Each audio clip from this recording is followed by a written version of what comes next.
warahmatullahi wabarakatuh. Selamat pagi, salam sejahtera untuk kita semua. Perkenalkan, nama saya Fathia Rizky Nuraini, SSI, MSI. Saya sebagai dosen di Prodi D3 Teknologi Bank Darah Stikes Rajek Wesi Bojonegoro, di mana di prodi ini saya mengampu mata kuliah mikrobiologi. Video ini dibuat untuk memaparkan pernyataan diri dosen dalam unjuk kerja Tridharma PT atau PDD UKT PT di bidang pengajaran. Pada kesempatan kali ini, saya menggunakan teknik pengajaran Delivery, Interaction, and Assessment. Mata kuliah mikrobiologi ditempuh pada semester 3 di Prodi Teknologi Bank Darah dengan beban SKS sebanyak 3 SKS, di mana terdiri dari 1 SKS teori dan 2 SKS praktikum.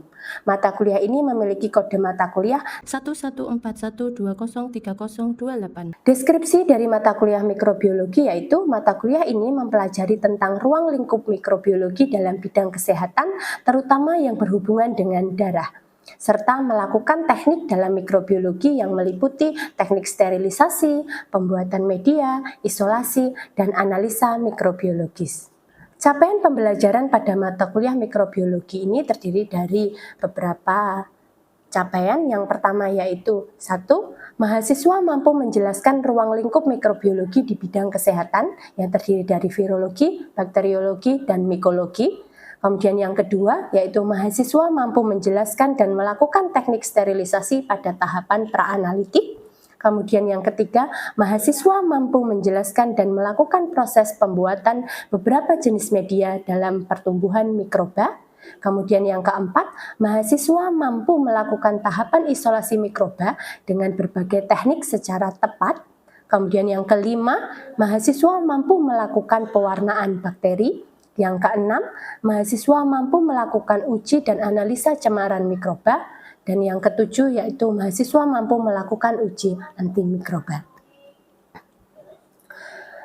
Metode pembelajaran yang dilaksanakan pada mata kuliah mikrobiologi ini antara lain yaitu ceramah, diskusi, SCL, dan juga PBL. Kemudian media pembelajaran yang digunakan yaitu PowerPoint, buku ajar, artikel atau jurnal ilmiah, serta modul praktikum. Dalam mata kuliah mikrobiologi terdapat persyaratan untuk mahasiswa bisa mengikuti ujian. Mahasiswa harus memenuhi kehadiran minimal 75%. Untuk sistem penilaian terdiri dari 3 aspek, ada aspek kognitif dengan bobot 40%, kemudian aspek afektif dengan bobot 35%, dan psikomotor dengan bobot 25%, di mana di masing-masingnya ini terdapat beberapa unsur penilaian juga. Misalkan untuk yang kognitif tadi ada dua teori dan juga praktikum, di mana di teori ini nanti didapatkan nilai dari tugas terstruktur dengan bobot 25%, kemudian kuis 15%, ujian tengah semester 20%, dan ujian akhir semester 40%. Sedangkan untuk yang kognitif praktikum terdiri dari tugas terstruktur 20%, tes atau post-tes 15%, laporan praktikum 25%, dan ujian skill lab pasif 40%. Kemudian untuk aspek afektif terdiri dari sikap 60% dan kehadiran 40%. Sedangkan untuk yang psikomotor terdiri dari keaktifan 30% dan ujian akhir praktikum 70%. Baik, selanjutnya kita bisa langsung ke kelas untuk mengikuti perkuliahan mikrobiologi di pertemuan tentang teknik pewarnaan bakteri.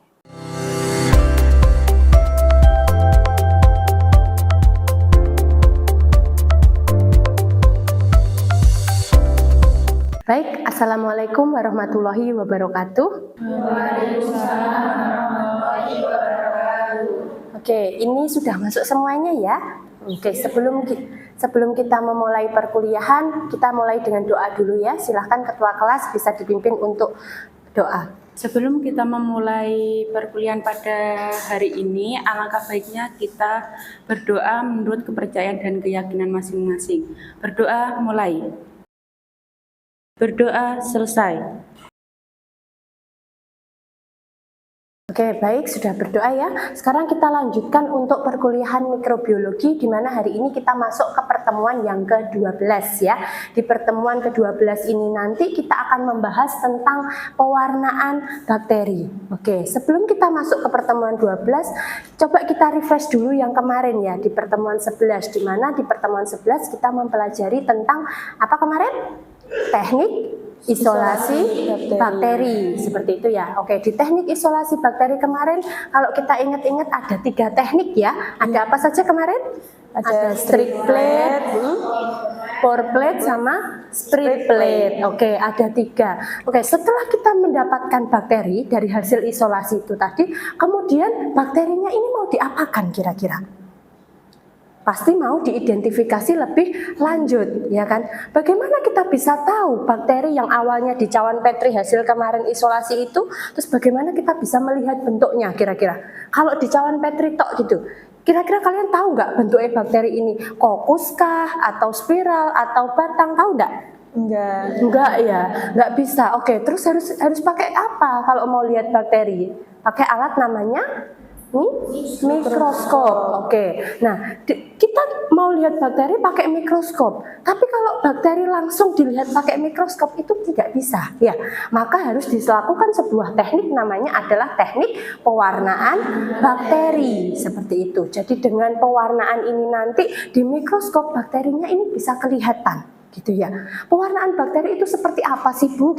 Kira-kira seperti apa pewarnaan bakteri itu? Apakah bakterinya diwarnai pakai krayon atau pakai pensil warna? Tidak. Nah, namanya teknik pewarnaan bakteri gitu ya. Nah, teknik pewarnaan bakteri ini punya tujuan ya. Jadi karena ukuran bakteri tadi sangat kecil sehingga dia tidak bisa dilihat dengan kasat mata, akhirnya pakai mikroskop ya. Tapi tidak bisa langsung seperti itu. Kita butuh namanya zat warna supaya bakterinya nanti bisa tampak jelas ketika kita lihat menggunakan mikroskop. Sehingga dengan begitu nanti kita bisa melihat bakteri ini bentuknya seperti apa gitu ya. Ada yang kokus kah atau yang bagaimana gitu ya, atau spiral seperti itu. Itu jadi tujuan dari teknik pewarnaan bakteri. Jenis-jenis pewarnaan bakteri itu banyak ya. Ada 6 jenis pewarnaan atau 6 teknik pewarnaan, di mana masing-masing ini punya tujuannya sendiri-sendiri ya. Jadi ada 6, ada pewarnaan sederhana, pewarnaan negatif, pewarnaan tahan asam, pewarnaan spora, pewarnaan kapsul, dan yang terakhir adalah pewarnaan gram. Nah, di sini nanti kita akan bahas satu persatu ya. Jadi ini apa sih gitu ya.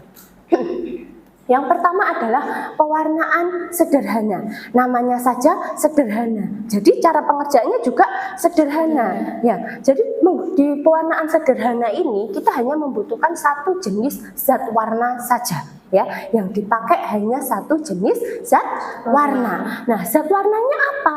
Bisa pakai methylene blue, ya, bisa pakai karbon violet atau pakai air fuksin. Apakah tiga-tiganya? Tidak, salah satu ya. Kamu mau pakai yang mana? Mau pakai methylene blue kah atau karbon violet atau yang air fuksin seperti itu.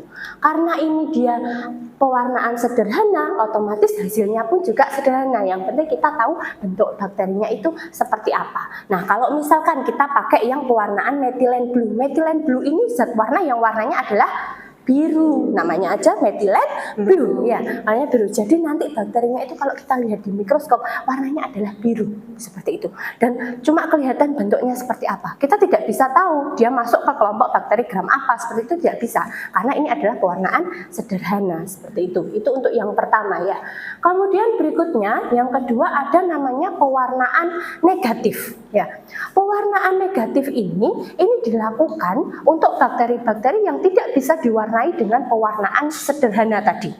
Kalau tadi di pewarnaan sederhana kita mewarnai sel bakterinya, ya kan, sehingga kelihatan oh kalau warnanya biru berarti yang biru ini adalah bakterinya seperti itu. Kalau belakangnya berarti nanti nggak kelihatan birunya, backgroundnya. Nah kalau untuk yang pewarnaan negatif ini justru yang diwarnai adalah backgroundnya. Seperti itu ya. Kalau tadi sel bakterinya, kalau ini justru backgroundnya seperti itu, sehingga nanti hasilnya akan seperti ini ya. Jadi backgroundnya dikasih warna ya, ini ada hitamnya. Nah yang putih bening-bening ini adalah bakterinya. Nah ini digunakan untuk bakteri-bakteri yang tidak bisa meresap atau tidak bisa bereaksi dengan zat warna dari pewarnaan sederhana tadi. Jadi yang diwarnai baliknya, malahan backgroundnya. Yang tidak ada bakterinya terwarna, yang ada bakterinya warnanya bening atau putih seperti ini. Ini yang disebut dengan pewarnaan negatif gitu ya. Oke. Next, berikutnya yang ketiga adalah pewarnaan tahan asam. Nah, pewarnaan tahan asam ini adalah pewarnaan yang digunakan untuk mengidentifikasi bakteri-bakteri yang dia mempunyai sifat tahan asam. Ya, di sini bakteri yang punya sifat tahan asam itu apa sih? Contohnya misalkan ada Mycobacterium tuberculosis ya. Nah, ini Mycobacterium tuberculosis ini dia tahan terhadap asam, sehingga ketika dilakukan pewarnaan tahan asam dengan Zell-Nelson ini, dia akan menampilkan warna merah ini. Ini ya, yang di sini ini ada merahnya ini. Ini menandakan bahwa kalau bakterinya dikasih warna ini terus muncul warna merah di mikroskop, berarti bakteri tersebut dia tahan asam. Jadi misalkan kemarin kalian mengisolasi bakteri dari produk darah misalkan ya, ada dari produk darah kamu menemukan beberapa bakteri, kemudian kamu pengen tahu apakah di sini itu ada bakteri tahan asamnya, seperti itu. Kamu bisa ngecek pakai pewarnaan ini. Misalkan kamu punya satu isolat ini kayaknya adalah bakteri yang tahan asam, seperti itu. Maka bisa dicoba pakai pewarnaan tahan asam. Kalau di sini nanti ternyata warnanya merah, ya berarti memang membuktikan bahwa bakteri tersebut dia tahan asam, seperti itu. Kemudian berikutnya adalah pewarnaan spora. Ya, masih ingat di pertemuan sebelum-sebelumnya yang kita membahas tentang struktur bakteri? Ya, saya pernah bercerita bahwa struktur bakteri itu ada bakteri yang memiliki spora. Ya, tapi spora pada bakteri ini berbeda dengan spora pada jamur. Kalau pada jamur spora digunakan untuk fertilisasi ya, atau untuk pembuahan. Sedangkan pada bakteri ini, spora ini digunakan ketika dia dalam kondisi tertentu dia mempertahankan dirinya dengan cara membentuk endospora. Jadi tidak semua bakteri itu punya spora ya. Ada bakteri-bakteri khusus yang memang dia punya spora, di mana spora ini memang digunakan sama bakteri untuk mempertahankan dirinya ketika kondisi lingkungan tidak baik seperti itu ya. Berarti bakteri yang punya spora itu lebih berbahaya ya daripada bakteri yang tidak punya spora, seperti itu. Nah, bagaimana kita bisa tahu bakteri ini tuh dia punya spora atau tidak, kan gitu kan? Itu kita bisa menggunakan pewarnaan spora ini ya.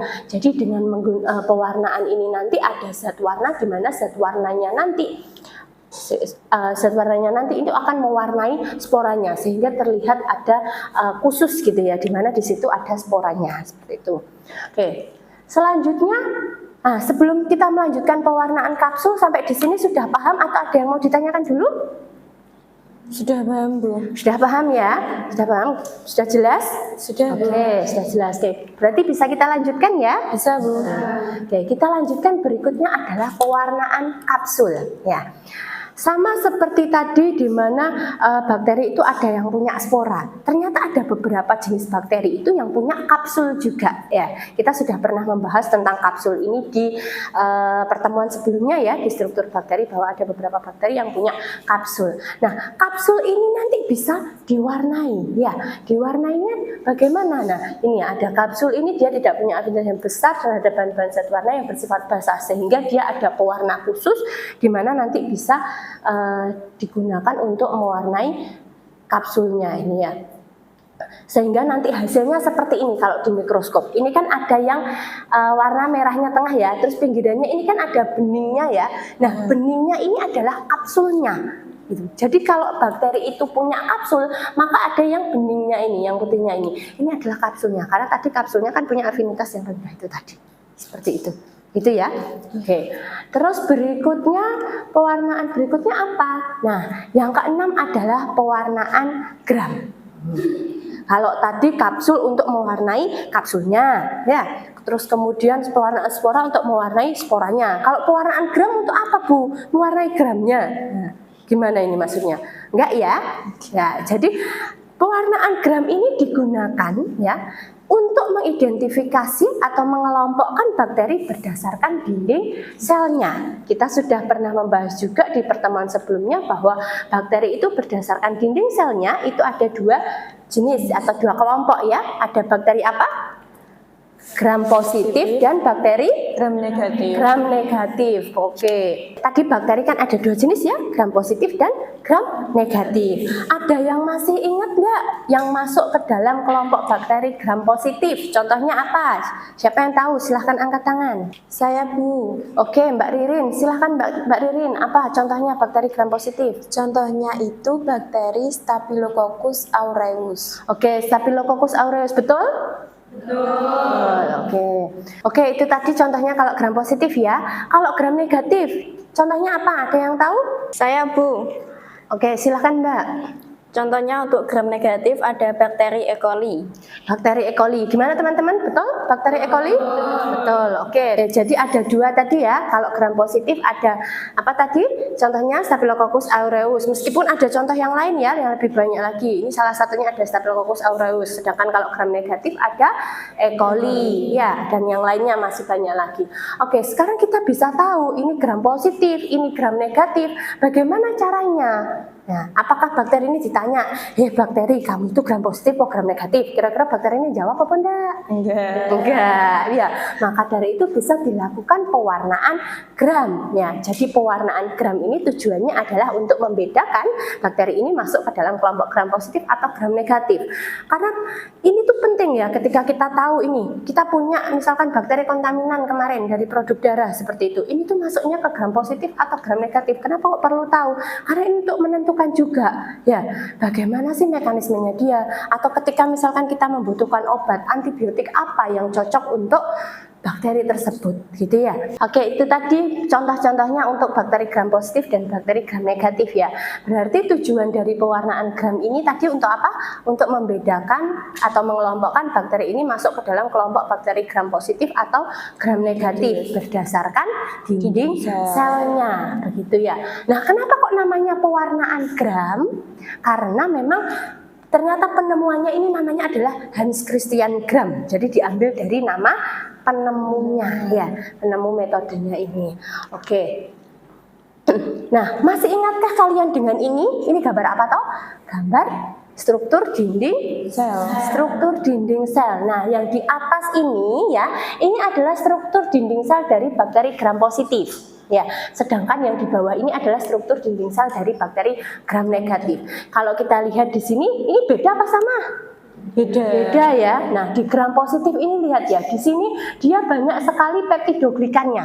Ya. Jadi komponennya itu lebih banyak peptidoglikannya, berlapis-lapis. Sedangkan yang ini dia peptidoglikannya lebih sedikit di sini ya. Tapi dia punya yang namanya membran luar. Jadi peptidoglikan atasnya ada lagi membran luar. Seperti itu. Kalau yang gram positif tadi dia punya yang paling atas adalah peptidoglikan ini. Nah, dari sinilah akhirnya bakteri ini dikelompokkan. Ya, kalau gram positif yang atas itu, kalau gram negatif yang bawah itu tadi. Gitu ya. Paham sampai di sini? Ada yang mau ditanyakan dulu? Oke, itu ya. Jadi ini adalah prinsip dari pewarnaan gram ya. Jadi pewarnaan gram ini sebenarnya dia ada 4 komponen penting ya yang digunakan. Yang pertama adalah pewarna utama, di mana pewarna utamanya ini adalah namanya kristal violet ya. Yang digunakan ini adalah kristal violet. Kristal violet dijadikan sebagai pewarna utama.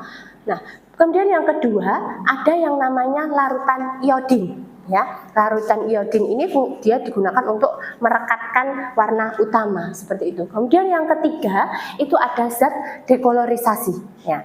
Kemudian yang keempat itu ada pewarna pembanding. Ya, pewarna pembandingnya ini kita bisa pakai safranin. Ya, jadi tadi ada pewarna utamanya apa? Kristal violet. Kemudian untuk penguat warna utamanya kita bisa pakai larutan iodin. Kemudian didekolorisasi. Nah, ada yang keempat sebagai pewarna pembanding yaitu safranin. Oke, sampai di sini paham ya? Nah, bagaimana terusan kalau sudah dilakukan seperti itu gitu ya. Kemudian cara kerjanya, sebentar. Nah, ini ya, ini prosedur pewarnaan gramnya. Jadi kita harus buat preparatnya dulu, pakai gelas objek itu ya. Nanti akan kita coba ketika di pertemuan praktikum ya. Jadi nanti akan dibuat preparatnya itu, kemudian difiksasi ya.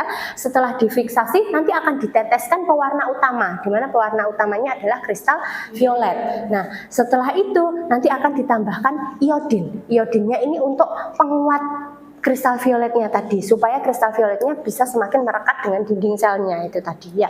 Setelah itu nanti dekolorisasi. Nah, setelah dekolorisasi baru diberikan pewarna pembanding yaitu apa tadi? Safranin. Safranin. Seperti ini ya, ini tanggalnya. Nah, jadi dikasih pewarna utama dulu, kristal violet, kemudian ditambahkan penguatnya, yaitu iodin, lalu didekolorisasi, dan yang terakhir diberikan pewarna pembanding. Nah, terus bagaimana kita bisa menginterpretasikan, oh ini loh gram positif, oh ini gram negatif, seperti itu. Kita bisa lihat dari hasilnya ketika kita melihatnya menggunakan mikroskop. Nah, ketika nanti dilihat menggunakan mikroskop, di mikroskop itu ternyata yang tampil adalah warna biru tua atau ungu, itu menandakan bakteri tersebut adalah bakteri gram positif.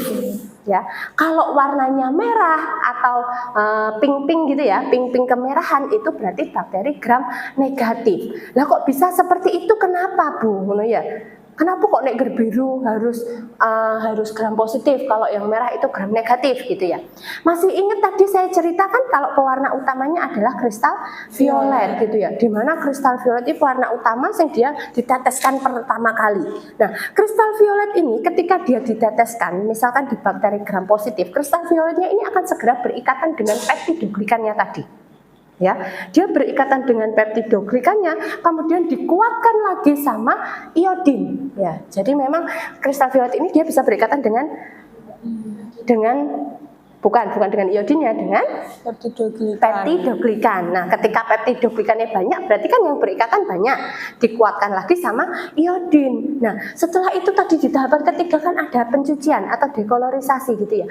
Harusnya dekolorisasi, zat dekolorisasi ini bisa melunturkan pewarna-pewarna yang dia tidak berikatan. Jadi kalau misalkan tadi tidak berikatan dengan peptidoglikan, ketika diberikan zat dekolorisasi, otomatis kristal violetnya ini akan luntur. Itu yang terjadi ketika di gram negatif. Kalau di gram positif enggak, dia sudah berikatan di situ, karena tadi kan yang paling atas ada peptidoglikannya, ya kan? Dia sudah berikatan di situ. Nah, setelah berikatan mau dikasih dekolorisasi juga nggak ngefek karena sudah berikatan. Nah, setelah didekolorisasi dikasih warna pembanding, warna merah. Nah, warna merahnya ini dari safranin. Safraninnya ini sudah tidak bisa berikatan lagi karena peptidoglikannya sudah berikatan dengan si kristal violetnya tadi, ya kan? Ya. Kan nggak luntur tadi karena sudah berikatan. Mau dikasih zat pewarna lagi, ya nggak efek, sudah dengan yang biru tadi, gitu. Makanya keluarnya adalah warna biru, di mana warna biru atau warna ungu tua ini adalah warna dari kristal violet, gitu. Itu kalau yang gram positif. Nah, kalau gram negatif bagaimana? Nah, kita ingat tadi di gambar sebelumnya, gram negatif itu yang atas saja apa? Ada membran luar, baru peptidoglikan. Peptidoglikannya tipis juga ya, nggak setebal yang gram positif. Jadi ketika dikasih kristal violet ya, ketika diberikan kristal violet itu tadi, apakah bisa berikatan?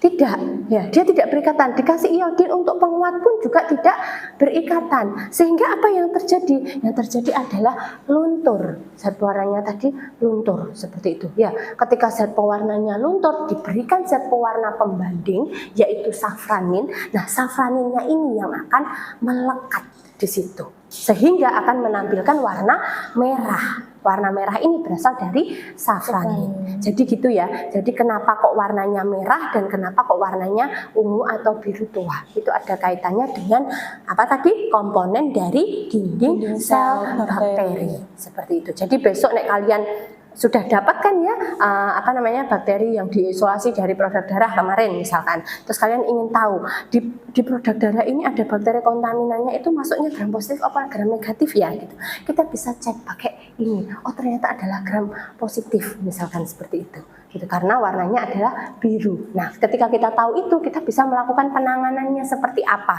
kalau ternyata banyak kontaminan dari bakteri gram positif seperti itu gitu ya. Oke, sampai di sini ada yang mau ditanyakan? Saya mohon izin bertanya. Oke, silakan Mbak Isna. Jadi pada teknik pewarnaan gram itu kan ada yang namanya dekolorisasi. Nah, sebenarnya itu tujuannya untuk apa sih, Bu? Dan apakah dekolorisasi itu bisa menggunakan air saja atau bagaimana, Bu? Oke, bagus sekali pertanyaannya Mbak Isna ya. Tadi kok dibahas tentang dekolorisasi, Bu? Memangnya dekolorisasi untuk apa? Untuk apa teman-teman kira-kira? Ada yang tahu? Tidak, nah, bingung ya. Oke, dekolorisasi ini dia fungsinya adalah sebagai zat pencuci atau melunturkan warna yang utama tadi. Nah, jadi ketika tadi tidak berikatan, maka bisa dicuci atau dilunturkannya dengan dekolorisasi ini tadi. Zat dekolorisasi namanya saja dekolorisasi ya. Nah, bahasa Inggris kan artinya gitu ya, dekolorisasi berarti mengurangi atau melunturkan zat warnanya itu tadi. Bisa nggak pakai air? Bisa nggak kira-kira?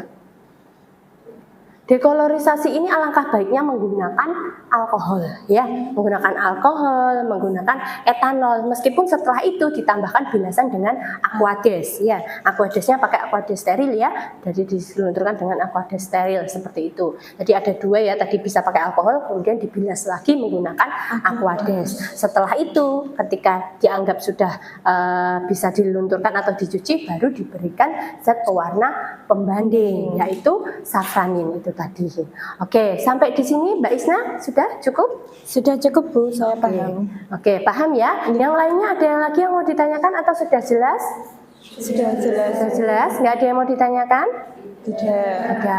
Oke, kalau sudah jelas, nah ini sudah selesai. Nah, ini ya, tadi gambarannya seperti ini ya. Ini mekanismenya. Oke, sudah cukup untuk pertemuan tentang teknik pewarnaan bakteri. Tapi sebelum saya tutup, mungkin kita bisa sekilas mereview ya. Jadi tadi kita hari ini belajar tentang apa? Teknik pewarnaan bakteri. Di mana ada beberapa jenis pewarnaan. Ada berapa tadi? Ada 6. Ada 6. Oke, yuk kita sebutkan. Apa aja tadi? Ada Pewarnaan sederhana. pewarnaan sederhana, Pewarnaan negatif. pewarnaan negatif, Pewarnaan tahan asam. pewarnaan tahan asam, pewarnaan spora, pewarnaan kapsul, pewarnaan kapsul, dan pewarnaan gram. dan pewarnaan gram. Semuanya punya tujuannya masing-masing. Kapan mau pakai yang 1, 2, 3, 4 atau 5 atau 6 tergantung dengan tujuannya, gitu ya. Jadi kalau memang maunya pengen melihat dia masuk ke kelompok gram positif atau negatif, berarti yang bisa dipakai adalah pewarnaan gram, gitu ya. Kalau cuma mau melihat bentuk atau morfologinya secara sederhana, bisa pakai pewarnaan sederhana. Oke, gitu ya. Jadi dikembalikan lagi dengan tujuan dari kalian pengennya apa, seperti itu. Nanti bisa dipilih pewarnaan yang sesuai. Oke, begitu ya. Sudah cukup ya? Oke, sudah cukup. Kalau ada lagi mungkin yang bertanya? Sudah. Oke. Kalau sudah berarti saya cukupkan untuk pertemuan hari ini. Mohon maaf apabila ada salah kata. Semoga ilmu yang saya sampaikan ke kalian bermanfaat ya.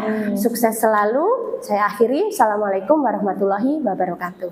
Waalaikumsalam warahmatullahi wabarakatuh. Terima kasih Bu.